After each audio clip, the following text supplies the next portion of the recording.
makinig kayo, ito na. Babaksak na yung aking sinasabi. Nag-uli ba? Alam niyo, hindi. Bakit? Kasi yung ibinigay niya, ubalik ulit sa kanya. Ibinigay yung alakal eh. Nagkaroon ng pambili. Nung magkaroon ng pambili, binili rin yung kotse na ginagawa nila. Ibalik yung pera sa kanya. Nakukuha na po nyo? Oo, nakukuha nyo? Kaya totoo yung sabi ng Biblia. Give. Give. Nakasan naman nyo. Sigaw nyo. Give. Yes. Magbigay ka. At ikaw ay bibigyan. Pero sabi ni Jesus, balik sa kanya. Balik sa kanya. Gusto ko sabihin sa inyo, matatawa kayo. Nakamit na ako ng mga Amerikano na hanggang ngayon hindi magkokotse ng Toyota. Ford pa rin kahit mahal. Alam niyo kung bakit? Sabi nila, ang nuno ko ang dinadrive, Ford. Ang lolo ko, Ford din. Ang tatay ko, Ford din ang dinadrive. Kaya ako, Ford pa rin hanggang ngayon. Nakita mo niyo, umalik sa kanila. Ito ang sinasabi ni Bill Gates. Isa pa sa sinasabing philanthropist na kumita, naging pinakamayaman sa kanyang panahon ay si Dale Carnegie. Si Dale Carnegie.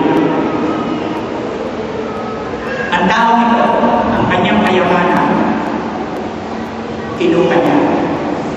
Nagpatayo siya ng eskwela, nagpatayo siya ng library, nagpatayo siya ng ospital, nagpatayo siya ng ampunan, at kung ano-anong makakabuti sa kapwa-tao niya, na dito sa mga tao ito ay tinangkilik yung kanyang negosyo.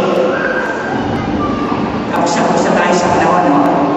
Pero lahat ng yan na sinasabi ko sa inyo, creative capitalism, bago pa si Henry Ford, bago pa si Dale Carnegie, bago pa si Bill Gates, nasa Bible na yan eh.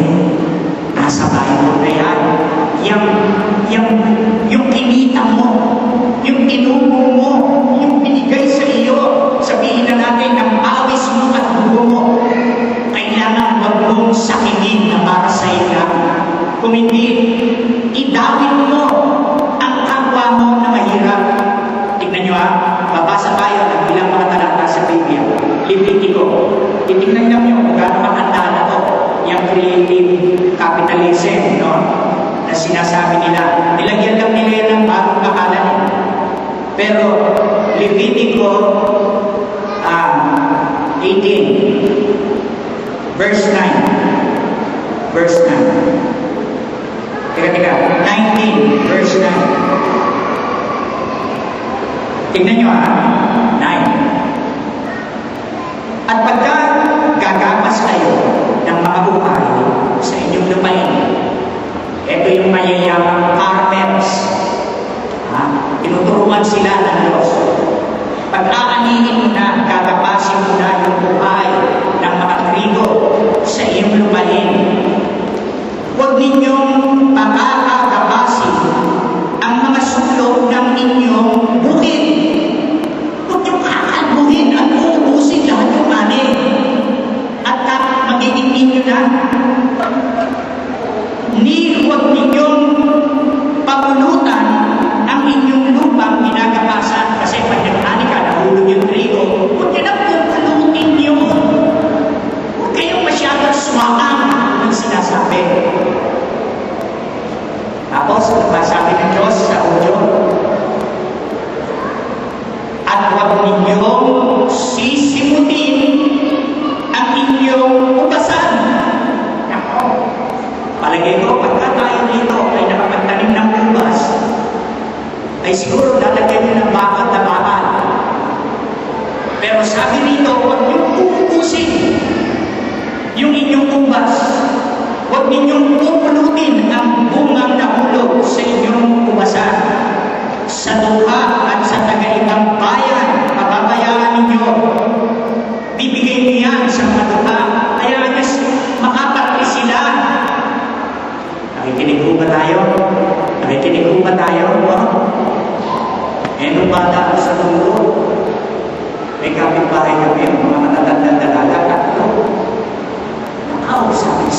ang bunga ng bayabas ng dami-dami.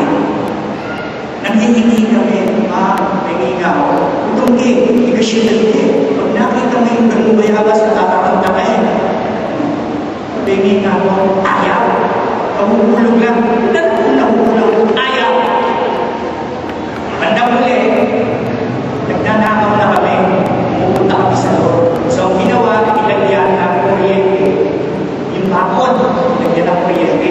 Tapos, nilagyan ng tabang na aso doon sa ilalim ng puno. Talagang bakit na lang kami kung todo daway sa college namin. Tawarin niyo kung mastermind ako. Sabi ko sa mga kababata ko, nandito kami sa mundo, madali lang yan. Madali lang yan. Kumuha kay class. Alam mo yung mga connection, God don't do this. Yan ako mo, pinutol mo nga. Di wala ng kuryente. Ang problema na lang yung aso. Na lang ang problema. So, ang ginawa ko, naisip ako, naiintindihan ko naman ang aso. Kami ng palapit. Talagang pinapalapit namin yung aso.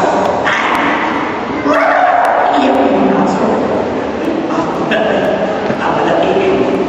Kaya makita lang kami ng aso sa gabi sa takot. Nagkakata tayo yung aso sa takot sa amin. Kaya, ang gagawin namin, eto na po, yung isa na kapitbahay, kumang na ganyan, palagi. Kami naman iba, maakit sa puno. Talagang nagbubuntis yung mga kapatid ko. Sa nakukukang bayabas.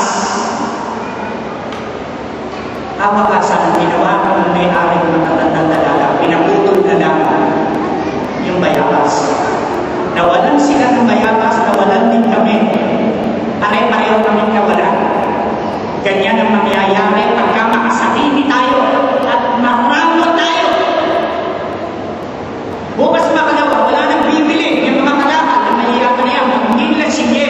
Naunawaan mo nyo? Wala na, walang bibili. Tignan mo kung ano nangyari sa kanila. Wala nang bibili sa lamis, sa gas, ng mga aramo niya. Tignan mo kung buhayin sila ng kanilang gas. Tignan mo. So sabi ng Diyos, noon pa, huwag mong uubusin ang iyong anin. Tapos at pa sabi, tignan po nyo ha. Proverbs 21:13. Kawikaan 23. Kawikaan 23. No, 21. 13. Sabi nito, ang nagtatabi ng kanyang mga pakinig sa daing ng lupa, siya naman ay dadaing, ngunit hindi didinggin na. Alam niyo kung sino may sabi nito, pinamit na Diyos na magsalita nito, multi-millionaire. Kung hindi billionaire ngayon, si Solomon. Sabi nito, puso stop it. Takpan yung pena niya sa pagdaing ng mahirap. Darating ang araw, dadaing din siya. Walang pakikinig sa kanya, walang tutulong sa kanya. Yan ang sinasabi ng salita ng Diyos. Tignan pa nyo, 28:8. Proverbs 28:8.